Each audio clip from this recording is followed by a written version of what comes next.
जब लग गुरु मिले न साचा, तब लग गुरु करो 10 पांचा। क्या गुरु बदल सकते हैं? क्या गुरु बदलने से पाप लगता है? अध्यात्म की इस मैदान में आखिर सही गुरु कौन है? गीता जी में वर्णित तत्वदर्शी संत कौन है? इन सभी प्रश्नों के उत्तर जानने के लिए अवश्य सुनिए जगत गुरु तत्वदर्शी संत रामपाल जी महाराज के मंगल प्रवचन। और हम ये कह देते थे किसने देखा है, आगे क्या होगा। तो सूक्ष्म वेद में बताया है कि आगे गए नबावड़े और रहते भी सब जा, और बिन साहेब की बंदगी कहीं ठोर ठिकाना ना। क्या बताया है कि जो पहले चले गए उन्होंने तो आके आपको बताया नहीं हमारे साथ क्या क्या बीता, हम सुखी रहे या दुखी हुए, और शेष बचे ये भी ऐसे ही चले जाएंगे जैसे हमारे पूर्वज चले गए। फिर इन्होंने किन्होंने, जिन्होंने परमात्मा को देखा है, जिन्होंने परमात्मा को पाया है और परमात्मा से फिर उन्हें जो ज्ञान प्राप्त हुआ है, उन महापुरुषों ने हमें बताया है। अब हम ये नहीं कह सकते कि किसने देखा है, वो वही कह सकता है जो इस तत्व ज्ञान से परिचित नहीं होता, इस सत्संग नहीं सुनते। आदरणीय गरीबदास साहिब जी को परमात्मा मिले थे। आदरणीय गरीबदास साहिब जी गांव छुडानी, जिला झज्जर, हरियाणा प्रांत में। छुडानी एक छोटा सा गांव है। बहादुरगढ़ और झज्जर रोड से एक लिंक रोड जाता है, दुलेड़ा से एक जाता कबलाना से। तो कबलाना से तो रोड अब पक्का बन गया है, पहले कच्चा रास्ता था। छुडानी और कबलाना गांव को मिलाने का एक कच्चा रास्ता था। उसके ऊपर एक जांडी का पेड़ था। उस जांडी के पेड़ के नीचे गरीबदास जी अन्य ग्वालों के साथ सन 1727 में, संवत 1784 में फाल्गुन उतरते की द्वादशी को दिन के लगभग 9-10 बजे उस जांडी के पेड़ के नीचे बैठकर खाना खा रहे थे। गौएं चर रही थी। गरीबदास जी के लगभग 1400 एकड़ जमीन थी। इकलौते पुत्र थे, 10 वर्ष के बच्चे थे उस समय, और ये अपने नाना के यहां रहा करते थे। उनके नाना का यानी कोई पुत्र नहीं था, यानी गरीबदास जी का कोई मामा नहीं था। इसलिए उनके पूज्य पिताजी छुडानी में घर जमाई रहते थे। वो सारी जमीन गरीबदास जी को ही प्राप्त हुई थी। 10 वर्ष के बालक थे, बहुत बड़े किसान जाट थे, और उनको परमात्मा मिले वहां छुडानी के खेतों में, जंगल में। सतलोक से चलकर आए परमात्मा। ये परमात्मा का विधान सब वेद भी बताते हैं कि परमात्मा परमेश्वर पूर्ण ब्रह्म सत्य पुरुष परम अक्षर ब्रह्म ऊपर सतलोक में रहता, ऊपर के लोक में विराजमान है। राजा के समान बैठा सिंहासन पर, मनुष्य दृश्य है, सिर पर मुकुट है, ऊपर छत्र है। गरीबदास जी ने आंखों देखा बताया, और यही वेद बताते हैं। तो वहां से चलकर भगवान आए, आदरणीय गरीबदास साहिब जी को मिले, और उनको जब गरीबदास जी 10 वर्ष के बालक थे, परमात्मा एक साधु रूप में वहां प्रकट हुए। सतलोक से आकर वहां नीचे जमीन पर उतरे। वहां से एक साधु की तरह, यात्री की तरह चलते आ रहे थे। तो 10-12 और ग्वाले थे, गोपाल थे, और गरीबदास जी थे। सबसे छोटी उम्र के गरीबदास जी थे। तो महात्मा और अतिथि को देखकर पहले बड़े प्रसन्न हुआ करते थे लोग। बच्चों के अंदर एक विशेष आस्था भर दी जाती थी। प्रत्येक व्यक्ति की ये धारणा रहती थी कि कोई भी अतिथि आता है उसको भोजन के लिए अवश्य प्रार्थना की जाती थी, क्योंकि उस समय सभी इधर उधर आते जाते थे। सभी को ये होता था कि हमने भी कभी जाना पड़ सकता है। तो एक ऐसी व्यवस्था अच्छी बनी हुई थी कि सभी को आग्रह किया जाता था कि हो सकता श्रम का हमारा मना भी कर दे खाना खाते, फिर भी बाई फोर्स प्रार्थना करते थे, ना जी खाना तो खाना ही पड़ेगा, बैठो खाना जरूर खाओ। कई बार ऐसा होता है कि इंसान शर्म के मारे ना कर देता कि ना जी खा के आया हूं, तो फिर उसको इस भावना से विशेष आग्रह किया जाता था, ना जी ये थोड़ा खा लो, तो गलती से ना निकल जाए कभी तो वो फिर बेचारा खा लेता था। इस दृष्टिकोण से पालियों ने बाबा जी देखकर कहा कि महाराज आ जाओ भोजन पालो। परमात्मा ने कहा बच्चों भोजन तो मैं अपने गांव से खा के आया हूं। तो उनका जी थोड़ा सा तो खाई लो। नहीं खा के आया हूं भाई मैं। कौन सा गांव है आपका? परमात्मा ने बताया मेरा गांव सतलोक है, वो कबीर नगर कहलाता है। तो फिर भी उन्होंने विशेष आग्रह किया कि देखो जी हम अतिथि को और आप तो साधु हैं, बगैर कुछ अन्न आहार जलपान किए बिना हम जाने नहीं देते, आपने कुछ तो लेना ही पड़ेगा। प्यार से एक विशेष आग्रह से कहा। तो परमात्मा ने कहा भी ठीक है। उन्होंने कहा कि भी ग्वालों ने कहा कि जी दूध पी लो, हमारी गौएं हैं, जब चाहे हम निकाल लेते हैं, ऐसी अच्छी गौएं, दूध तो पीना ही पड़ेगा। तो परमेश्वर ने कहा भी मैं कंवारी गायों का दूध पिया करूं, कंवारी गाय का दूध पिला दो। तो जो बड़े एज्ड थे वो तो कहने लगे बाबा जी आपकी दूध पीने की नीत को ना, आप तो मजाक करते हो, कंवारी गाय दूध देती है। परमेश्वर ने कहा भी देख लो, जब आप इतना ही हट कर रहे हो तो मैं दूध पीऊंगा, लेकिन पीऊंगा कुंवारी गाय का। अब वो बड़े लोग थे, वो तो नहीं कुछ बोले, चुप हो गए। गरीबदास जी खड़े हुए, 10 वर्ष के बालक, सबसे छोटी कम उम्र के थे। एक बच्चिया लाई अपनी लाडली सी, जिसके गले में एक रस्सा बांध रखा था, रस्सी जेवड़ी, उसको पकड़कर लाए। कहा देखो जी ये बच्चिया ना, इसको बच्चा भी नहीं है, अब ये गर्भ भी धारण नहीं किया है, दूध कैसे देगी? परमात्मा ने कहा कि कोई बर्तन है तुम्हारे पास, दूध निकाल लेंगे इसका। तो वहां एक मिट्टी का छोटा सा घड़ा था, 5-7 किलो, जिसमें लस्सी दूध आ सकता था। गरीबदास जी कहती धोखा मांझ कर रखा है, ये लो। परमात्मा ने कहा इसके नीचे रखो, जैसे थनों के नीचे रख लिया। गरीबदास जी पकड़ कर बैठ गए। परमात्मा ने बच्चिया के कमर पे हाथ मारा और लंबे लंबे सतन हो गए, आशीर्वाद दिया दातन, और दूध की धार चल पड़ी। जब वो पात्र भर गया अपने आप बंद होगी, और सतन फिर भी लंबे लंबे रहे, जैसे किसी गाय के बच्चा होने के बाद लंबे लंबे सतन हो जाते, ताकि लोगों को प्रमाण रहे कि ऐसा हुआ है। अब गरीबदास जी ने उठा करके वो दूध कहा ले महाराज पी लो। परमात्मा ने कुछ दूध जलपान किया, ऐसे मुंह लगा के, और तो बर्तन खेतों में होते नहीं थे उसमें, और फिर कहा कि ले बच्चों पी लो ये दूध, ये प्रेम प्रसाद है, ये दूध यहां का नहीं है, ये सतलोक से आया है, मेरे गांव से आया है। जो बड़ी उम्र के थे, कोई 20 वर्ष का, कोई 50 का, कोई 40 का, कोई 30 के, वो तो कहने लगे हम ना पिए, ये तो जादू जंत्र का दूध निकाला आपने, और फिर आपकी जाति का पता नहीं, आप किस जाति के हो, और ये झूठा दूध हम पीवा को नहीं। वो तो उठकर चले गए। गरीबदास जी कहने लगे लो महाराज मुझे दे दो, आपका ये अमृत कब कब प्राप्त हो। पुण्यात्मा कहते हैं ना, पूत के पैर पालने में पिछड़ जाते हैं।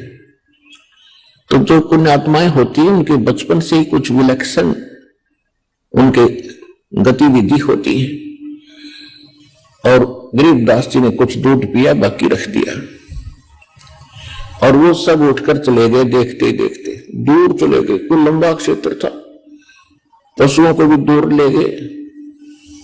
गरीबदास जी और परमात्मा दोनों रह गए। परमेश्वर आए इसीलिए थे क्योंकि ऋग्वेद मंडल नंबर 9 सूक्त 86 मंत्र 26 और 27 में,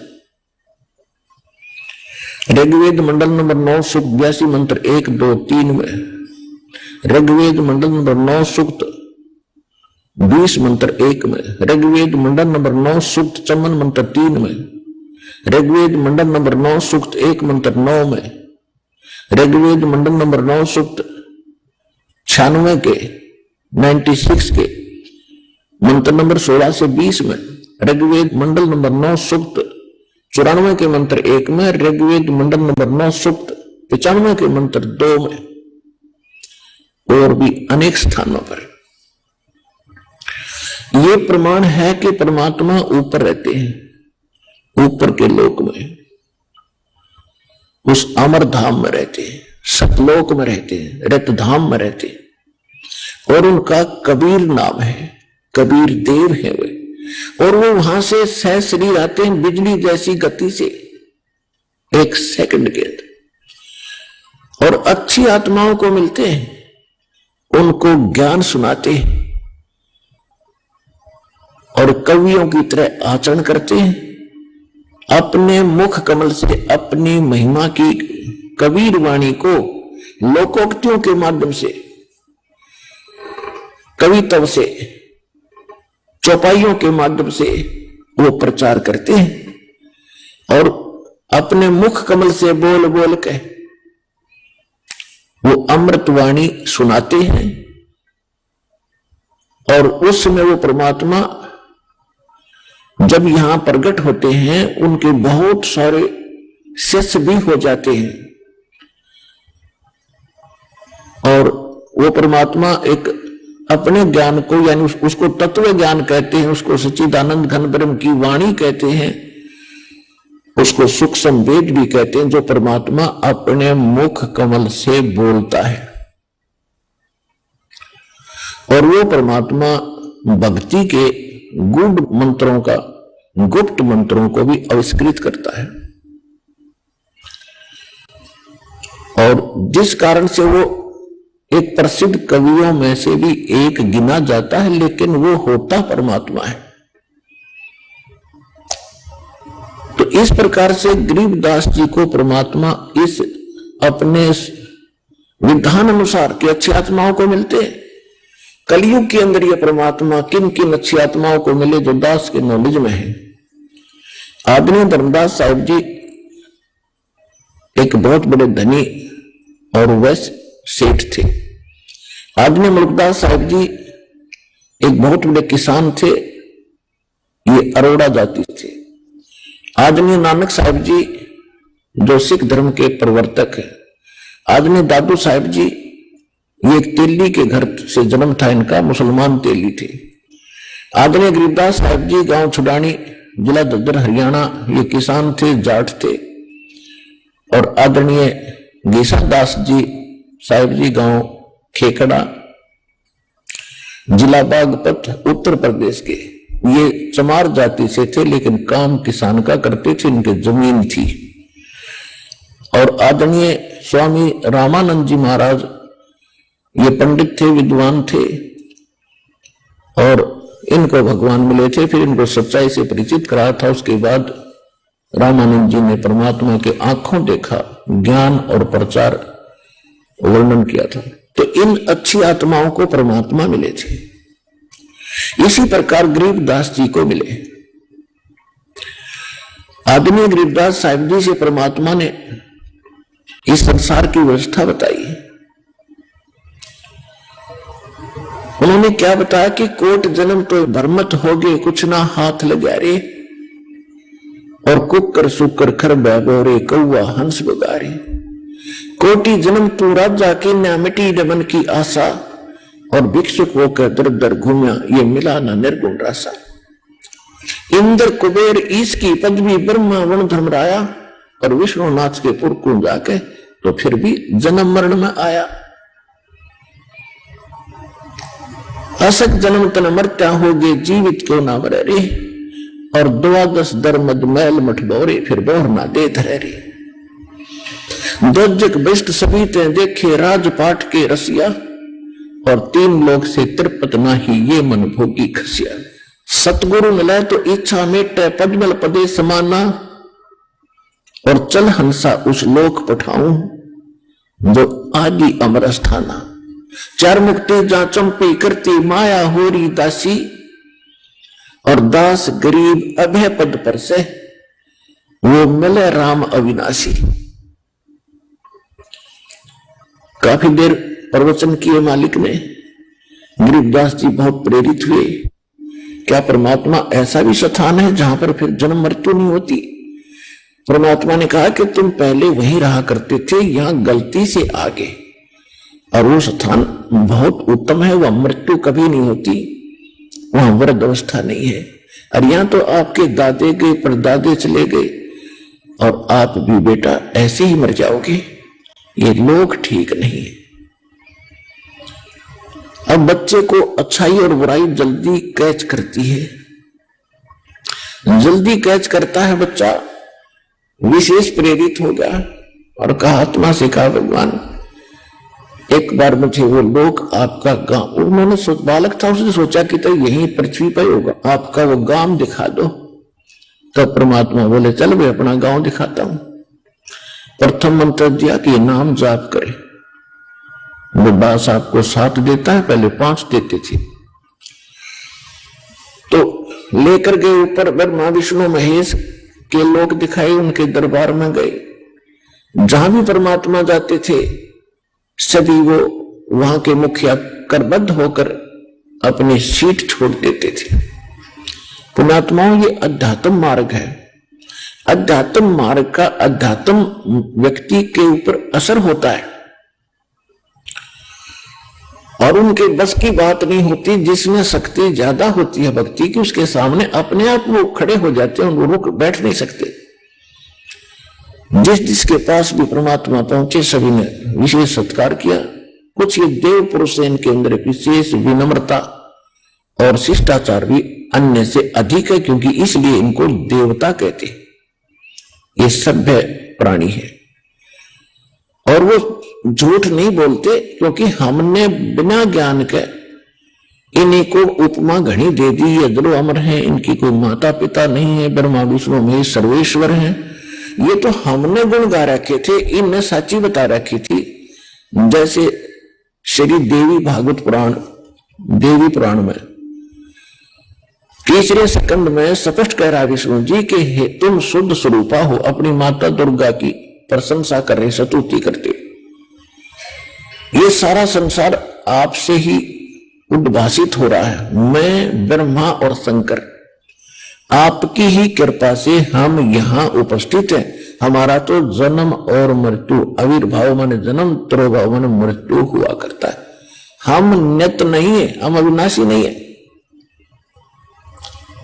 तुम ही नित्य हो, प्रकृति देवी हो, सनातनी देवी हो। शंकर भगवान खुद कहते हैं कि हे माता, यदि ब्रह्मा जी आपसे उत्पन्न हुए तो क्या मैं आपका पुत्र नहीं हुआ? तो कहने का भाव ये है, इन्होंने सारी सच्ची बता रखी है कि हम नासवान है, हमारी जन्म मृत्यु होती है, दुर्गा हमारी माता है। लेकिन ये हमारे धर्मगुरु इन सदग्रंथों को समझ नहीं सके। ये इन्होंने अपने आप एक प्रांत के मंत्री को इन्होंने राष्ट्रपति सिद्ध कर रखा था। इतना समझ लो, एक प्रांत के मंत्री ने, ब्रह्मा विष्णु महेश एक ब्रह्मांड में एक विभाग के मंत्री है, साहब है। ये इतने मालिक हैं। रजोगुण विभाग के ब्रह्मा जी और सतोगुण विभाग के विष्णु जी और तमोगुण विभाग के शंकर जी। और हम इनको प्रधानमंत्री राष्ट्रपति तो नीचे कह नहीं रहे थे। इनके जो पिता है ये काल है, ज्योत स्वरूपी निरंजन है। ये 21 ब्रह्मांड का स्वामी है और प्रत्येक ब्रह्मांड में ये मुख्यमंत्री का रोल कर रहा है। अपने जितना क्षेत्र इसके अंतर्गत है 21 ब्रह्मांड का, तो प्रत्येक में जब ये जिसमें सृष्टि करता है उसमें स्वयं ही एज ए सोच लो मुख्यमंत्री के रूप में रहता है। और ये 3 इसके महामंत्री हैं। अन्य छोटे और देव हैं, जैसे जल का देवता है, जंगल का देवता है, अग्नि देवता है, सूर्य जो है प्रकाश देवता है। तो सूर्य देव ये कोई आग का गोला नहीं है, जैसे विद्युत मंत्री होता है, विद्युत मंत्री कोई बिजली नहीं है, कोई पावर हाउस नहीं है, वो एक मैन है, व्यक्ति है। तो इसी प्रकार ये जो प्रकाश स्रोतों का कंट्रोलर है वो सूर्य देव नाम है उसका। तो ये अन्य देवता है। तो इनके महामंत्री ये तीन हैं, इतने मालिक हैं, इतने स्वामी हैं ये। तो उन्होंने जो परमात्मा ने वहां गए तो उनके मुख से ये सारा कुछ कवा दिया गरीबदास जी के सामने। फिर के धर्मराज के दरबार में जो यहाँ का चीफ जस्टिस है, एक ब्रह्मांड का जो चीफ जस्टिस है, उसके ऑफिस में जो परमात्मा पहुंचे कार्यालय में, वो अपनी सीट से उठकर खड़ा हो गया। और वो जो धर्मराज होता है, धर्मराज यानी धर्मराय जिसको कहते हैं, ये न्यायाधीश, ये कोई भी उसके दरबार में जाता है, ये किसी के भी सामने खड़ा नहीं होता। जब परमात्मा प्रवेश हुए, सीट छोड़कर खड़े हो गए, क्योंकि आध्यात्मिक शक्ति में अपने आप उनके बस की बात नहीं होती, उनका अपने आप आसन उठ जाता है और वो समझ जाते हैं कि जो सामने खड़ा है ये आम व्यक्ति नहीं है, तेरे से प्रबल है।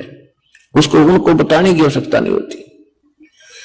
करबद्ध खड़े हो गए वो न्यायाधीश एक ब्रह्मांड के, और परमात्मा उनको ऐसे लताड़ रहे हैं जैसे उच्च अधिकारी छोटे अधिकारी को आदेश देता है और सत्र करता है। इतना समझो जैसे एसपी सत्र का व्यक्ति एक एसएचओ को आदेश देते हुए बोल रहा हो और वो सल्यूट मारकर खड़ा हो और जी सर, यस सर, और वो धमका भी रहा होता है कि खबरदार जतने ऐसी कोई किया तो वो कहता है यस सर। इस चिट्ठी में जो गरीबदास जी ने देखा तो हैरान रह गए कि ये बाबा जी क्या है, तो कमाल का आदमी है। जो भी जिसके पास हम जाते हैं ये सभी इसको प्रणाम करते हैं और ये ऐसे आदेश दे रहा है जैसे ये बड़े इन सब से बड़े हों। तो गरीबदास जी के सामने परमेश्वर ने यह प्रमाणित करना था कि ये परम शक्ति हैं जो धरती पर आए थे। तो परमेश्वर धर्मराज को, न्यायाधीश को कह रहा है कि गरीबदास जी ने फिर आंखों देखा हाल बताया है। धर्मराय दरबार में दई कबीर तलाक, मेरे भूले चूके हंस को तो पकड़िए मत कजाक। कजाक के हरामखोर, ये समझो इस तरह के शब्द है कजाक के। खबरदार जो तूने मेरे किसी हंस को जो नाम ले रखा हो कबीर जी का, और उसको भूल चूक कभी तेरे दरबार में आ जाए तो उसको पकड़ मत लेना, उसका अकाउंट भी मत करना, तू लेखा भी मत लेना। धर्मराय दरबार में गई कबीर तलाक, मेरे भूले चुके हंस को तो पकड़िए मत कजाक। बोले पुरुष कबीर से धर्मराज कर जोरे, तेरे हंस को पकड़ू नहीं मैंने 2 लाख करोड़। कि हे परमात्मा, मैं आपके हंस को, आपके भगत को नहीं पकड़ूंगा। फिर अपनी मजबूरी बताते हैं, विवशता बताते हैं कि मैं विवश हूं, कुछ ऐसे सर्कमस्टांस, कुछ ऐसे पॉइंट है दाता, उनका समाधान कीजिए। क्या क्या पूछा कि जैसे आपकी शरण में आने से पहले और इन्होंने जो पाप कर्म किए हुए होते हैं तो वो मेरे पास इनके फाइल में, इनके अकाउंट में डिपॉजिट है, संचित कर्म है इनके, और उनके आधार से चाहे वो प्रारब्ध कर्म है चाहे संचित कर्म है, तो मैंने उनको दंडित करना ही पड़ता है, ये मेरी मजबूरी है। तो धर्मराज क्या कहते हैं, कर्मों से तीरथ है अब हैं जो शरण कबीरे, वो तो मैंने पकड़ने पड़े और जड़नी पड़े जंजीरी। कि जो पहले कर्म इन्होंने कर रखे हैं और अब आपकी शरण में चले गए हैं, लेकिन पिछले कर्मों के आधार से तो परमात्मा मैंने इनको दंडित करना पड़ेगा। तो परमेश्वर ने क्या कहा कि कर्म भरम इस ब्रह्मांड के मैं पल में करहूं नेश, यानी इन पर कांटा लगा दूंगा, इनको खत्म कर दूंगा। और जिन हमरी दो ही दी सो करो हमारे पेश, कि जिसने ये कह दिया कि मैं परमात्मा का शिष्य हूं, कबीर साहब का बच्चा हूं, उनका उपदेशी हूं, मेरे परम संत से जिसने दीक्षा ले रखी है, और गलती से तेरे कोई सपसल्लार ये तेरी ये दूध पकड़ जाए और वो ये कह दे कि मैं उनका बच्चा हूं, तो उसका अकाउंट भी मत लेना और हमारे पास भेज देना। कहां भेज देना? इस आगे एक त्रिकुटी स्थान है, त्रिकुटी। उस त्रिकुटी के ऊपर एक ऐसा कॉमन प्लेस है जिसमें जैसे प्रत्येक देश में एक राजदूत भवन होता है, ऐसे परमात्मा का भी एक वहां त्रिकुटी के ऊपर एक ऐसा स्थान है जहां परमात्मा अन्य रूप में रहते हैं और वहां उनका कार्यालय है। जब आप यहां से जाओगे, ये जो दूसरे संत पंथों वाले हैं, राधा विशेषकर राधा स्वामी और धन धन सतगुरु वाले क्या कहते हैं कि हमने नीचे के कमलों की कोई जरूरत नहीं, इनसे हमें कोई लेना देना नहीं, नीचे वाले जो कमलों के मंत्र हम आपको देते, ये कहते नहीं, हम तो सीधा त्रिकुटी में पहुंचते हैं। अब ये है बालकों वाली बातें, अनजान व्यक्ति ऐसी भाषा बोल सकता है, विद्वान और भक्त संत नहीं बोल सकते। त्रिकुटी एक ऐसा स्थान है, दूसरे शब्दों में हम कहें त्रिकुटी एक इंटरनेशनल एयरपोर्ट भी है उसी स्थान पे, और वहां ऐसे राजदूत भवन एक कार्यालय भी है। तो त्रिकुटी यानी इंटरनेशनल एयरपोर्ट पर तो ही जाता जिसने बाहर देश में किसी दूसरे देश में जाना हो। तो दूसरे देश में जाने से पहले पासपोर्ट हो, यहां का नो ड्यू सर्टिफिकेट हो और वीजा लग गया हो, तो उस व्यक्ति का तो वहां जाने का फायदा, वैसे सैर सपट्टे को चलो धक्के खा लो, उसका फायदा क्या वहां पालम एयरपोर्ट पर जाने का। तो ये इन्होंने तो ऐसा मूर्ख बना रखा है श्रद्धालुओं को कि ये ऋषि मुनि तो बहुत दिन समाधि ला कर चले गए, ये त्रिकुटी तक नहीं पहुंचे, कमलों और जेरे। और आप क्या करते हो? आप भी तो समाधि और 2-2.5 घंटे सुबह, 2-2.5 घंटे शाम, ये क्या है? ये भी तो हठ योग है। कहते ऋषि मुनियों नहीं पार तुम न पा जाएगा, नाम कुछ भी खक भी नहीं तुम्हारे पास, सारे काल के नाम जाप करते हो। तो कहने का भाव ये है कि वो कहते हैं सीधे त्रिकुटी पर जाते हैं। त्रिकुटी कोई बरवाड़े का बस स्टैंड नहीं है कि पैदल चला जाए तो पहुंच गया। त्रिकुटी पर जाने के लिए जोर लगेगा आपको। वहां जाने के लिए सबसे पहले आपने इन जो यहाँ के प्रधान है 5, गणेश जी, ब्रह्मा, सावित्री जी और लक्ष्मी, विष्णु जी, शिव पार्वती जी और दुर्गा जी, इन 5 से नो ड्यू सर्टिफिकेट लेना पड़ेगा, तब त्रिकुटी की तरफ झांक सकोगे। तो बालकों का खेल बना रखा है। तो त्रिकुटी पर जब आप जाओगे, आपको जो प्रथम मंत्र दिया जाता है, इसमें प्रथम और लास्ट मंत्र जो है आपकी एक न्यारी कमाई है, और बीच के 5 मंत्र हैं, ये आपको यहां सुविधाएं प्रदान होंगी। और इन 5 जो यहां के मुखिया हैं, प्रधान हैं, इनके पास आपका ऋण है, वो ऋण मुक्त हो जाओगे इससे।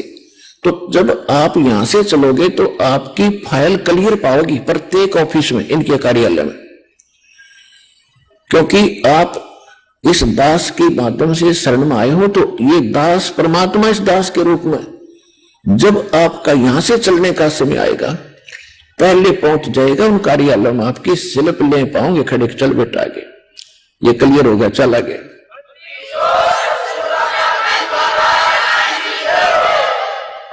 और गुरु की क्या आवश्यकता होती है? गुरु तो यहां से लेकर आखिर तक तुम्हारे साथ रहेगा। जब तुम जा पाओगे ना तो कोई भी आपको बहका लेगा, मूर्ख बना लेगा और कहीं पर भी आपको विचलित कर लेगा। ये जितने यहाँ के देवता है ना, ये सारे कमीशन एजेंट हैं, ये समझ लो। ये ब्रह्मा, विष्णु, महेश, गणेश, दुर्गा, ये अब ये काल, ये कमीशन एजेंट हैं।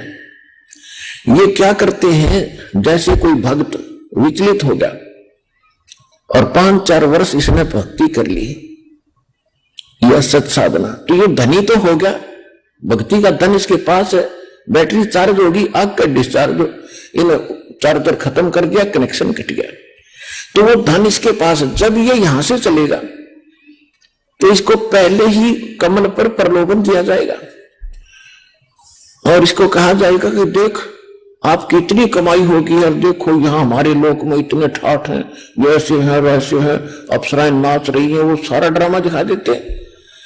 तो बगैर इस सतगुरु के सहारे बिना ये जीव आगे बढ़ नहीं सकता। हम तो इतने हैं निकम्मे, तो वहीं फिर भ्रमित हो जाओगे। आपको अच्छा चल भाई चल ले, चलो यही घूम लेते हैं। और जितना उस प्रथम मंत्र का यानी प्रथम कमल की गणेश जी की जो भक्ति उसने कर रखी है प्रथम मंत्र में, वो वहां डिपॉजिट करवा देंगे, ऑटोमेटिक हो जाती है, ले तू कर सैर सपट्टे। और जब वो पूंजी खत्म हो लेगी, जब उसको कहेंगे चल भाई, इन्होंने होटल खोल रखे और उसका चार्ज अलग लेते हैं और कॉस्टली आइटम वो खर्चा अलग से लेते हैं, और जब उसकी पूंजी खत्म हो जाती है धक्के मार के फेंक देते बाहर, ये चल यहां से।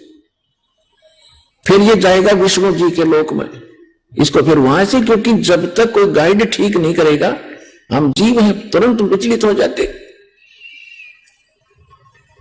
तो फिर क्या कहते हैं परमात्मा, ऐसे व्यक्ति के लिए भी कह रहे हैं, शिव मंडल ब्रह्मापुरी चाहे विष्णु लोक में हो, हमरे गुण भूल नहीं तो आन छुटाओ तो।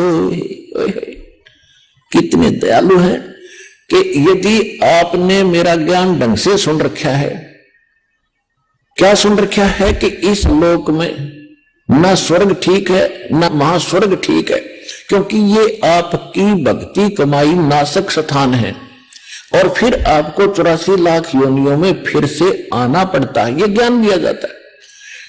तो यहां आपकी आस्था को सही ज्ञान सुनते रहेंगे, आखिरी दम तक इस भक्ति करते रहेंगे, तो उनके हृदय में ये बात दृढ़ हो जाएगी कि ये लोक ठीक नहीं है, हम यहां बिल्कुल नहीं रहेंगे। चाहे राष्ट्रपति बना दे हमने और चाहे स्वर्ग का देवता भी बना दे, हमने ठोकर मारनी है इसको, हमने नहीं चाहिए तो हमारा फिर नाश कर देंगे।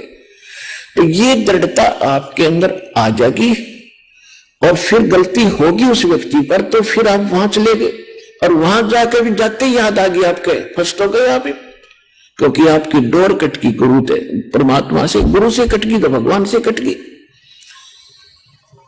तो वहां भी यदि याद करोगे मुझे, परमात्मा कहते हैं, क्या कहते हैं, शिव मंडल ब्रह्मापुरी चाहे विष्णु लोक में हो, हमरे गुण भूल नहीं तो आन छुटाओ तो। अगर वहां फंस गया और फिर भी तूने याद कर दिया हे परमात्मा मैं तो गलत जगह आ गया, मेरी रक्षा करो, वहां प्रकट हो जाएंगे परमात्मा इस दास के रूप में और कहेंगे छोड़ो इसको, छोड़ो इसको, ये नहीं रहना चाहता, तुम क्यों धक्का करे उसके साथ, चल भाई जो तुम्हारा आज तक का तो लेना देना अकाउंट करो, खाली करो इसको। तो उसको फिर क्या करेगा, पुनर्जन्म दिया जाएगा।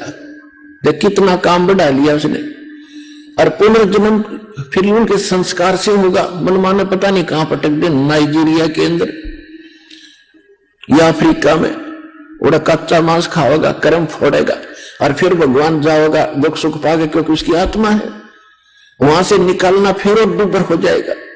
तो कहने का भाव यह है कि इस भक्ति मार्ग में जो भी फाउल पॉइंट है, जहां हम मार खाते रहे हैं, ये भी साथ साथ आपको एक समझाए जाते हैं, सतर्क किया जाता है कि यह गलती हो भी जा, पहले तो होने नहीं देना इसको, और होगी तो फिर ये बात तो बिगड़ेगी लेकिन पूंजी सुरक्षित रह जाएगी। कहने का भाव यह है कि नाम कट जाने के बाद आपके पास धन तो है, उस धन में फिर लिए फिरे जाइए, कोई ना कोई लुटेगा आपको, क्योंकि आप वहां पहुंच नहीं सके। तो धर्मराज के दरबार में जो परमात्मा ने कहा कि कर्म भरम ब्रह्मांड के मैं पल में करहूं नेस, और जिन हमारी दुहाई दी सो करे हमारे पेश। तो जब आप इन कमलों से निकलकर आगे पहुंचोगे, तो जब तरकुटी पर आप पहुंचोगे तो वहां परमात्मा आपको मिलेंगे इस दास के रूप में, और काल मिलेगा उनके गुरु के रूप में, जो काल की साधना कर रहे हैं, जैसे ये राधा स्वामी धन धन सतगुरु निरंकारी, यानी इस सतलोक आश्रम बरवाला जिला हिसार हरियाणा ने छोड़कर, इस रामपाल दास को छोड़कर अन्य जितने भी गुरु हैं वर्तमान के पृथ्वी पर, इनके पास वो भक्ति नहीं है जो परमात्मा वाली है और काल से न्यारी हो। तो सभी जो साधना कर रहे हैं, चाहे वो किसी की भी मान कर रहे, वो सब काल उपासना है, और वो सभी काल के ही मुख में रहेंगे। और जो वर्तमान में जैसे भी उनके नकली सकली गुरु है, उन गुरुओं के रूप में काल आगे मिलेगा उनको। अब वो कहते हैं ना, हमें हमारा गुरु जी दिखाई देते, कोई आपत्ति आती है गुरु जी दिखाई देते, तो काल है तो दिखेगा। तो वो अपने में घिर रहा है और परमात्मा अपनों के साथ रहेंगे। तो जब आप त्रिकुटी में पहुंचोगे, वहां परमात्मा आपको खड़े दिखाई देंगे इस दास के रूप में। अब जैसे यहां आपको बुलाकर ये ज्ञान सुना के आपसे एक रिहर्सल कराई जाती है कि जैसे आप यहां गुरुजी के प्रति व्यवहार भाव रखते हो, तो यही आपका, जैसे यहां से चलोगे जब सौपन सा होगा, आपको नहीं लगेगी हमारी मृत्यु होगी या हमें कोई परेशानी हुई है, नहीं, आप तो आसानी से जाओगे। जैसे कहीं सत्संग में जा रहे हैं और यहां लोग समझे ये मर गया, शरीर छोड़ा है, तो एक जैसे सर्प कांचली छोड़ जाता ऊपर पे, वह कैंचली छोड़ दी आपने। ओरिजिनल बॉडी आपकी और न्यारी है, इसके अंदर सूक्ष्म शरीर, और उसके अंदर भक्ति प्रभाव से as it is ditto copy हो जाती है इसकी, एज इट इज। यही वस्त्र आप पर बने रहेंगे जो आप डेली पहना करते थे, और एज इट इज वो कॉपी हो जाएगी। ये जैसे सर्प की कांचली सर्प जैसी ही होती है। तो वहां जाकर के आप क्या देखेंगे, जैसा भी आपका यहां भाव है गुरु जी आगे, और दर्शनार्थ खड़े हो जाते हो, देखते हो कहीं ना कहीं झांक चूक के कहां से दर्शन हो जाए, तो वहां भी आपका यही भाव रहेगा, गुरु जी आगे प्रणाम करोगे, और फिर गुरु जी जहां जाएंगे साथ साथ जाओगे, तो वहां परमात्मा आपको मिलेंगे। वहां से फिर आपको लेकर के धर्मराज के दरबार में जाएंगे, और धर्मराज के दरबार में फिर अकाउंट करवाओगे आपका, जैसे एडवोकेट बनकर जाते हैं और जज से कहते हैं जी आप इसका हिसाब कीजिए। अब देखो यहां दो बातें हैं कि जिस समय परमात्मा मिले थे उनको जाकर गरीबदास जी के साथ, तब तो वो अपने वास्तविक रूप में थी, फिर वो जाएंगे दास के रूप में, गुरु के रूप में, तो वहां वो एज ए एडवोकेट खड़े होंगे और उनको कहेंगे जी लो इनका अकाउंट क्लियर करो। श्रीमद् भगवत गीता और वेद ये और सुख संवेद ये हमारे संविधान है भगवान का, और जो भी संत और गुरु होंगे इस संविधान के अनुसार ही जो साधना करते और करवाते वही सफल होंगे। तो वहां संविधान की धारा दिखाई जाएगी। गीता अध्याय नंबर 18 के श्लोक नंबर 66 को परमात्मा इस दास के रूप में धर्मराज की टेबल पर रखेगा कि आपका विधान है, संविधान में लिखा है सर्वधर्मान परित्यज माम एकम शरणम व्रज अहम तवा सर्व पापे भो मोक्षामि मा शुच, कि युगकाल भगवान यानी आपका राजा कहता है, यहाँ का मालिक कह रहा है कि मेरे सत्र की जो पूजाएं हैं वो मुझे छोड़ दो, तब तुम उसकी शरण में जाओ। इसने उसकी शरण में जाना है, और आप जी इसके सत्र की जो ओम नाम की पूजा, ओम नाम की भक्ति साधना कमाई, उस 3 मंत्र के अंदर 3 मंत्र जो ओम तत्सत है उसमें 3 मंत्र हैं, ओम और तत् एक सांकेतिक शब्द है, ओम तो सीधा ही है, ये दो अक्षर मिलकर एक सतनाम बनता है। तो यहां उस 3 मंत्रों में से प्रथम मंत्र जो ओम है उसकी कमाई ये ब्रह्म की है, और ये ब्रह्म का ही राज्य है, और ब्रह्म यहाँ का राजा है, और ये विधान वेद भी ब्रह्म के ही माने जाते, उसने दिए, उसका विधान माना जाता। तो तुम्हारे संविधान में लिखा है, तो ये ओम नाम की कमाई आप रखो और इसका अकाउंट क्लियर करो 2 मिनट में। अब ठीक है, रखो, जाओ। फिर वहां से कहां जाएंगे? अब त्रिकुटी से आगे फिर आपको लेके चलेंगे परमात्मा, साथ जाएंगे इस दास के रूप में, और आपको कहा जाएगा कि ये सतनाम का जाप करो, तीनों मंत्रों का जाप अब शुरू कीजिए। तो जब सतनाम का जाप करते ही सार नाम तो अभी शेष ही रह जाएगा, इतनी सेकंड में वो ब्रह्मरंध्र खुल जाएगा। त्रिकुटी से आगे ब्रह्मरंध्र है, और ये ब्रह्मरंध्र इस सतनाम के अतिरिक्त नहीं खुल सकता, चाहे कितनी बार कितने मंत्र जाप कर लो। जैसे रामानंद जी एक बहुत बड़े महापुरुष और विद्वान माने जाते थे, 4 वेदों के ज्ञाता और 18 पुराण श्रीमद् भगवद गीता के विद्वान कहे जाते थे, ओम नाम का जाप करते थे, विष्णु जी को उपास्य इष्ट भी मानते थे। उनको भी परमात्मा वो भी कहा करते थे कि बहुत ऊपर तक मेरी समाधि जाती है। तो परमेश्वर ने कहा था, स्वामी जी चलिए, कहां तक आपकी समाधि जाती है? कहते योग युक्त प्राणायाम कर और जीता सकल शरीर, और त्रिवेणी के घाट में वह अटक रहे बलबीर। अब इन्होंने कह भी नहीं पता, ना त्रिकुटी का पता, ना त्रिवेणी का पता। त्रिकुटी के बाद फिर 3 रास्ते शुरू होते हैं। जो बीच का रास्ता ब्रह्मरंध्र है। रामानंद जी समाधि से ऊपर पहुंचे, परमात्मा उनके साथ थे 10 वर्ष के बालक के रूप में। तब परमेश्वर ने कहा था, स्वामी जी आपकी मंजिल आगे, अब आगे कहां जाओगे? अब पता नहीं। परमात्मा ने बताया, मैं बताता हूं, आपकी मृत्यु के उपरांत आप यहीं आओगे इस त्रिकुटी पर, और ये लेफ्ट जो रास्ता है, लेफ्ट, यहां धर्मराज का दरबार है, पहले आप यहां जाओगे, वहां आपका अकाउंट होगा। उसके बाद आप विष्णु जी को एज ए इष्ट रूप में पूजते हो, तो आपको विष्णु लोक में भेज दिया जाएगा। और राइट साइड के अंदर ये अन्य व्यवस्था है उस काल की, और सीधा जो बीच का रास्ता है ये ब्रह्मरंध्र है, और ये जाता ब्रह्मलोक को। तो ये ब्रह्मलोक को जाने का रास्ता ना ये खुल सकता ब्रह्मरंध्र, यहां लॉक लगा रखा है काल भगवान। आपके पास इसके खोलने की चाबी नहीं है, जो मंत्र वेदों आदि में तुम जपते हो, ये ब्रह्मरंध्र नहीं खुल सकता।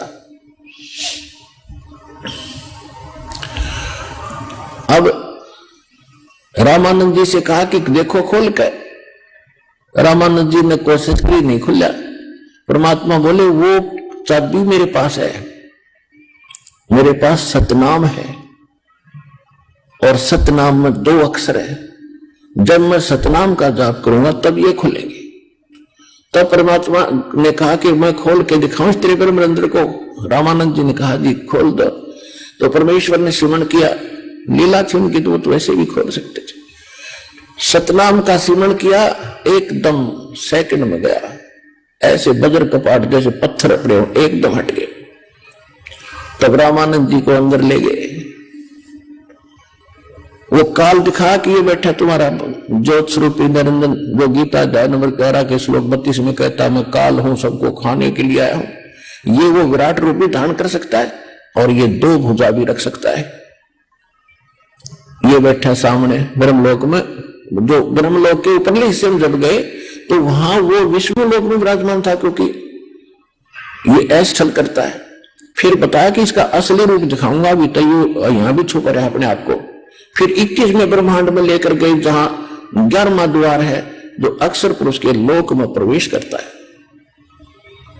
वहां ये बैठा कमर लगा के, जब कोई जीव उधर को आता है, ये तुरंत उससे बाईपास पहुंच जाता, और उसके उस 11वें द्वार पर कमर लगा के बैठा ही। इतना सत्र के कोई जीव यहां से निकल ना जाए, इसने घेर रखा आपको। एक ही रास्ता है, वो यहां से निकलने का। यहाँ के जो जाप हैं उनसे वो नहीं हिचकता। परमात्मा के पास जो सार नाम है, सतनाम है, क्योंकि ओम नाम तो इसका है ही, और वहां जाकर के परमात्मा ने फिर सतनाम का दूसरा अक्षर और सार नाम रामानंद जी को साथ ले जा रहे थे, ऐसे गरीबदास जी को फिर साथ लेके गए थे ऐसे ही। तो जो ही उन्होंने वहां जाकर के परमात्मा ने कहा कि ये बैठा तुम्हारा वो भगवान जिसको तुम निराकार कहते हो, जिसको तुम ब्रह्म कहते हो, ओछा माथा, काला विकराल शरीर, लंबे दांत, अगले 2 दांत बहुत बड़े और पीछे बड़े बड़े बाल उसके। तो कहने लगी ये बैठा हो तुम्हारा ज्योत स्वरूपी निरंजन। उसके चेहरे देख के कलेजा फट जाए। आइए अब हम उन श्रद्धालुओं के अनुभव जानते हैं जो जगत गुरु तत्वदर्शी संत रामपाल जी महाराज जी से दीक्षा प्राप्त कर चुके हैं तथा उनके द्वारा बताए गए भक्ति मार्ग पर चल रहे हैं। सर नमस्कार। नमस्कार सर क्या नाम है आपका? मेरा नाम भूप सिंह पंवार है। भूप सिंह जी कहाँ से आए आप? मैं गांव चाकली, जिला सिरमौर, तहसील पच्छाद, हिमाचल प्रदेश का रहने वाला हूं। सर क्या करते हैं आप? मैं सर पहले सिक्योरिटी गार्ड की नौकरी करता था और आज मैं खेतीबाड़ी का काम करता हूं। सर संत रामपाल जी महाराज जी से नाम दीक्षा लेने से पहले आप क्या भक्ति साधना करते थे? मैं हिंदू धर्म से बिलोंग रखता हूं। हिंदू धर्म में जितनी भी धार्मिक पूजाएं वो सारी करता था। शंकर जी की पूजा करता था, ब्रह्मा विष्णु महेश जी की पूजा करता था और एक आश्रम में भी रहता था हिमाचल प्रदेश सोलन में, जटोली आश्रम में भी ज्यादातर वहां रहता था। सर जैसे कि आपने बताया कि हिंदू धर्म में प्रचलित सभी प्रकार की पूजाएं आप करते थे। सर एक और चीज हम यहाँ पे आपसे जानना चाहेंगे कि सर हिंदू धर्म में एक मान्यता है कि गुरु बनाना बहुत आवश्यक है, तो सर क्या आपने भी पहले किसी को गुरु बनाया था? जी पहले भी मैंने गुरु बनाया था। पुस्तकों में लिखा गया था कि गुरु के बिना कल्याण नहीं है, तो मुझे भी गुरु बनाना बहुत आवश्यक था। मैं गुरु की खोज के लिए जो 10-15 वर्ष से बाद चलता रहा, फिर एक आश्रम में भी गया, फिर वहां पर भी ज्ञान सुनने की बड़ी इच्छा रखता था, परमात्मा पाने की इच्छा रखता था, परंतु वहां पर भी मुझे कुछ प्राप्त नहीं हुआ। वहां तो एक हिसाब से जो कहाँ की बात कर रहे हैं सर आप? सोलन जटोली आश्रम में, तो वहां से भी खास लाभ नहीं हुए और उस वक्त भक्ति करते करते जो मेरी लड़की की मृत्यु हो चुकी थी, मैं बहुत विचलित हो गया। तब वहां के जो भगत आए पुराने मेरे पास, उन्होंने कहा कि ये तो जो है कर्मों का चक्कर है, ये तो आपको भोगना ही पड़ेगा। परंतु मैं फिर भी बहुत व्यथित था, परंतु एक मजबूरी थी, दोबारा उसी आश्रम में जाता रहा, परंतु भटकता रहा। सर एक और चीज हम आपसे जानना चाहेंगे कि आपने बताया कि जटोली आश्रम सोलन से आप जुड़े हुए थे, तो सर वहां पे आपने किस संत को अपना गुरु बना रखा था? वहां संत तो कोई नहीं था। पहले गुरुजी होते थे, वहां एक गद्दी थी, गद्दी पर नमस्कार करते थे, मत्था टेकते थे, गुफा होती थी, वहां का जल पानी लाते थे, कहते थे कि वहां से बड़ा लाभ होता है। परंतु मैं बहुत जल लाया वहां से, उसका सेवन भी किया, खेतीबाड़ी में भी डाला, परंतु खास वहां से कोई लाभ नहीं हुआ। सर बड़ी हैरान करने वाली बात है कि आपको पहले से मालूम था कि गुरु बनाना बहुत आवश्यक है, लेकिन उसके बाद भी आप जटोली आश्रम से जुड़े और वहां पर आपने किसी को गुरु नहीं बनाया। तो सर हम आपसे जानना चाहते हैं कि क्या आपने और किसी संत से भी नाम दीक्षा ली थी? मैंने दूसरे गुरु नाथ संप्रदाय से राजेश नाथ जी अंबाला कैंट वाले, उनसे नाम लिया। वो हमारे यहाँ आया करते थे, उनसे भी नाम लिया। उन्होंने मुझे दीक्षा दी। 4-5 वर्ष मैंने उनकी बताई हुई साधना भी की। तो सर हम आपसे जानना चाहते हैं कि आपने बताया कि आपने पहले देव देवताओं की भक्ति की, हिंदू धर्म में प्रचलित सभी प्रकार की पूजाएं की और आप जटोली आश्रम सोलन से भी जुड़े रहे और कई संतों से आपने नाम दीक्षा ली और उनके द्वारा दी गई भक्ति आपने की। तो सर हम आपसे जानना चाहते हैं कि इतनी सारी भक्ति को करने के बाद भी आपको कोई विशेष लाभ नहीं मिले, तो सर आप फिर संत रामपाल जी महाराज जी की शरण में क्यों गए? मैं लखनऊ वाली माता जी से भी जुड़ा। मैं बहुत परेशान था, घर से बहुत दुखी था। घर में कोई बीमार रहते थे, कोई कुछ रहते थे, परंतु फिर भी मैं इनकी भक्ति करता था, माता जी की भक्ति करता था। फिर मैं एक बार उनके आश्रम लखनऊ गया। जब मैं उनसे जुड़ा तो उन्होंने मुझसे जुड़ने के लिए, जो आशीर्वाद के लिए 500 रुपए की फीस ली। फिर मैंने फीस भी दी। फिर मैं वहां चलता रहा। फिर लखनऊ भी गया। जब मैं वहां परमात्मा को पाने की बड़ी इच्छा रखता था, जब मैं वहां गया तो वहां मेरे पास कोई पैसा नहीं था। कोई भगत मुझे ले गया था अपने साथ कि चलो माता जी के दरबार में चलते हैं। चले गए हम माता जी के दरबार में। जब हम वहां गए भगत जी सर जी, तो वहां पर उन्होंने हमें दर्शन के लिए जो 400 रुपए की रसीद काटने लगे। हमने कहा हमारे पास तो किराया भी बड़ी मुश्किल से है। वहां ठहरने का भी पैसा लिया उन लोगों ने खाने का भी पैसा लिया। और हम दर्शन के लिए बड़े लालायित थे। उन्होंने दर्शन नहीं करवाए। हम रात को ठंड में ठिठुरते रहे। भाई दर्शन हो गए तो 10-12 बजे तक हम रात को दर्शन नहीं हुए। फिर हम वहां सो गए, वहां से आ गए। फिर मन में इसे ऐसी आवाज निकली परमात्मा के लिए, हे परमात्मा, अगर आप कहीं है तो हमें मार्गदर्शन दीजिए। गुरु के बिना हमारा कल्याण नहीं है। यहाँ पर तो जो पैसे वाले ही गुरु के दर्शन कर पाते हैं, आशीर्वाद पाते हैं। फिर भगत जी वहां से हम घूमते घूमते वृंदावन, गोकुल, मथुरा भटकता रहा। फिर आखिर में घर आ गया। घर में बहुत उदास रहने लगा। कम से कम 15 दिन जो है परमात्मा की पुकार करता रहा, हे परमात्मा, अगर आप है सच्चे हैं, अगर आप गरीबों के भी हैं, अमीरों के भी हैं, तो हम तो गरीब हैं। दो समय की रोटी की भी बड़ी मुश्किल हो रही है। हम कहाँ जाएं? परंतु मालिक की दया हुई। एक जगह अपना घर की स्थिति खराब थी, घर में अपना टीवी भी नहीं था। मैं भगत जी एक गांव में गया और गांव में। सर एक और चीज हम आपसे जानना चाहेंगे कि आप परमात्मा की चाह में जगह जगह भटकते रहे। आप जटोली आश्रम सोलन से भी काफी सालों से जुड़े रहे। आप लखनऊ भी गए और भी बहुत सारी जगह आप परमात्मा की चाह में भटकते रहे। सभी जगह आप परमात्मा की तलाश में घूमते रहे। तो सर हम आपसे जानना चाहते हैं कि वो आपका जो परमात्मा पाने का सफर था वो कैसे पूरा हुआ? हमारा सफर, जब मैं टीवी देख रहा था तो संत रामपाल जी महाराज ज्ञान दे रहे थे कि ब्रह्मा विष्णु महेश की जन्म मृत्यु है। मेरा माथा ठनका। मैंने कहा ये संत जी क्या कह रहे हैं? फिर उन्होंने प्रमाण दिए। जब मैंने सर जी मोबाइल तो मेरे पास था, मैंने रिकॉर्डिंग कर ली। मैं रिकॉर्डिंग की और फिर घर में चला गया। रात को भी मैं सत्संग सुनता था। अपने पास जो पुस्तकें थी, धार्मिक पुस्तकें, उनमें खोजता रहा। मैंने सर 25 दिन तक इसका रिसर्च किया, इस ज्ञान का रिसर्च किया। अंत में 100/100 संत रामपाल जी महाराज जी की जो बातें, जो ये ज्ञान, ये सत्य पाया। और मैंने 21 फरवरी 2013 को संत रामपाल जी महाराज जी की शरण ग्रहण की। सर जैसे कि आपने बताया कि जब आप लखनऊ गए और भी कई संतों से जब आपने नाम दीक्षा ली तो आपसे फीस की डिमांड की गई। तो सर हम आपसे जानना चाहते हैं कि जब आप संत रामपाल जी महाराज जी की शरण में गए तो सर संत रामपाल जी महाराज जी से नाम दीक्षा लेने के लिए आपको कितनी फीस देनी पड़ी? संत रामपाल जी महाराज जी के आश्रम में जब मैं गया तो वहाँ बहुत अच्छी सुविधा थी। वहाँ किसी किस्म का पैसा नहीं था। सोने का, रहने का, खाने का, पीने की पूरी व्यवस्था निशुल्क थी। नामदान की भी निशुल्क थी। परमात्मा संत रामपाल जी महाराज जी की दया से रेलवे स्टेशन से भी बसें लगी हुई थी। हम उस बस में आश्रम गए। वहां पर बहुत अच्छी व्यवस्था थी। नामदान लिया और अपने घर आ गए। सर जैसा कि आपने बताया कि आपको परमात्मा पाने की बहुत चाह थी, तो सर हम आपसे जानना चाहते हैं कि संत रामपाल जी महाराज जी से नाम दीक्षा लेने के बाद, उनके द्वारा दी गई भक्ति को करने के बाद आपको परमात्मा पाने की जो चाह थी, क्या वो पूरी हुई? जी, हमारी जो वो तलाश थी वो पूरी हुई। जो हमारे अंदर जो परमात्मा को पाने की प्यास थी वो सारी प्यास बुझी।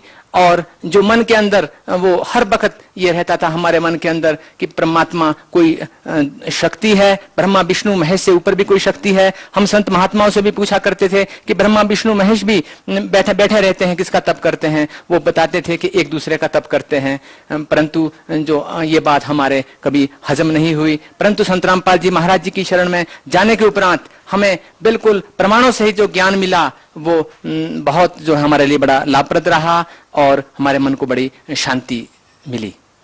सर जो भी श्रद्धालु संत रामपाल जी महाराज जी से नाम दीक्षा लेता है उनको कोई ना कोई लाभ जरूर होते हैं। तो सर आपको संत रामपाल जी महाराज जी से नाम दीक्षा लेने के बाद क्या लाभ मिले?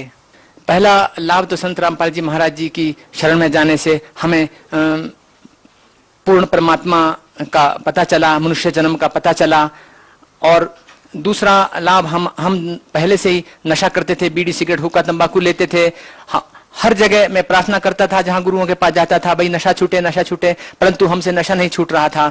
जब संत रामपाल जी महाराज जी की शरण में गया तो हमें पता भी नहीं चला हम बीड़ी सिगरेट हुक्का तंबाकू पीते हैं।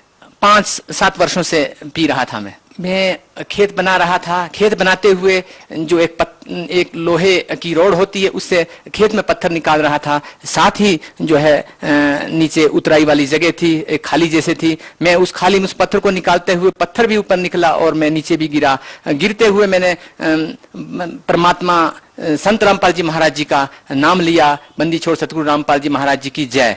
और परमात्मा की इतनी, संत रामपाल जी महाराज जी की इतनी दया हुई कि वो पत्थर थोड़ा सा मुझ में लगा और मेरी मौत भी हो सकती थी। हमारे साथ वाले जितने भी मजदूर वर्ग के लोग थे वो सब मुझे देखते रहे कि ये बच नहीं सकता, परंतु संत रामपाल जी महाराज जी की दया से मुझे थोड़ी सी खरोंच आई और मैं बिल्कुल ठीक उस खाले से बिल्कुल ठीक निकल गया।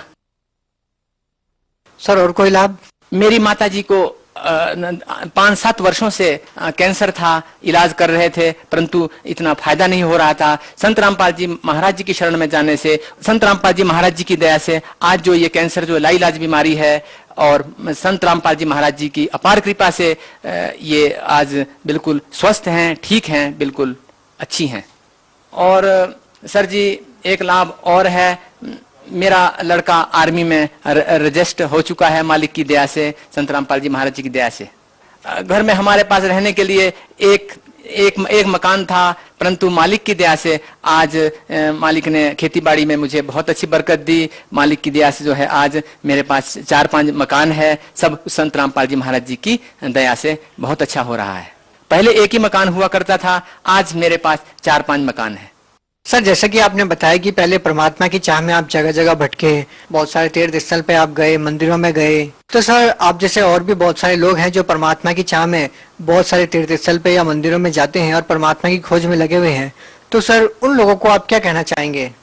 उन लोगों से हम कर्ज विनती करते हैं, हाथ जोड़कर प्रार्थना करते हैं कि संत रामपाल जी महाराज जी के सत्संग सुने और संत रामपाल जी महाराज जी की जो पुस्तकें हैं उनको पढ़ें और अपने जो हमारे ग्रंथ हैं घर में रखे होते हैं उनसे उसको मैच करें और मैच करने के उपरांत जो संत रामपाल जी महाराज जी की शरण ग्रहण करें।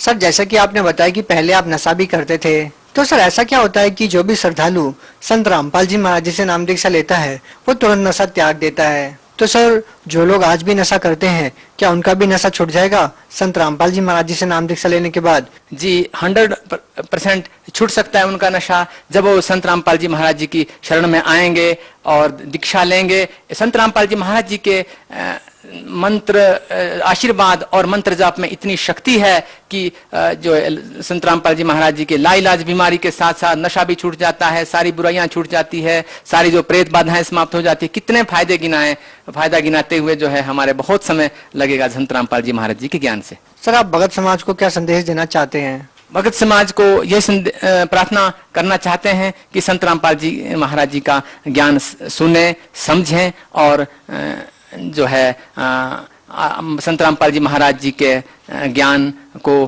पूरी तरह से परखें और शरण ग्रहण करें और तभी जो है यहाँ भी फायदा होगा और मोक्ष में भी लाभ होगा।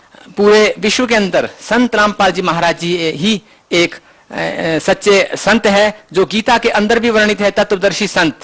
हे अर्जुन, अगर तू अपना पूर्ण मोक्ष चाहता है तो उस तत्वदर्शी संत की खोज कर। कृष्ण जी ने भी गीता में यही कहा। हमारे जो संत रामपाल जी महाराज जी हैं वो तत्वदर्शी संत है। पूरे विश्व के अंदर तत्वदर्शी संत एक होता है और वो गीता और वेद के अनुसार ज्ञान देता है और उसी से जो है सभी लोगों को, भक्त समूह को फायदा होना शुरू हो जाता है। संत रामपाल जी महाराज जी की शरण में आओ और अपना कल्याण करवाओ।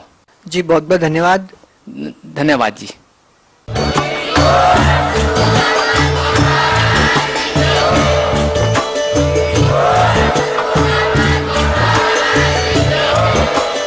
आप सुन रहे थे जगत गुरु तत्वदर्शी संत रामपाल जी महाराज जी के मंगल प्रवचन। अधिक जानकारी के लिए विजिट कीजिए हमारी वेबसाइट www.jagatgururampalji.org। संत रामपाल जी महाराज जी के शुभ आशीर्वाद से पूरे विश्व भर में 500 से भी ज्यादा नाम दीक्षा केंद्र हैं, जिन पर संत रामपाल जी महाराज जी द्वारा ऑनलाइन निःशुल्क नाम दीक्षा दी जा रही है। अपने नजदीकी नाम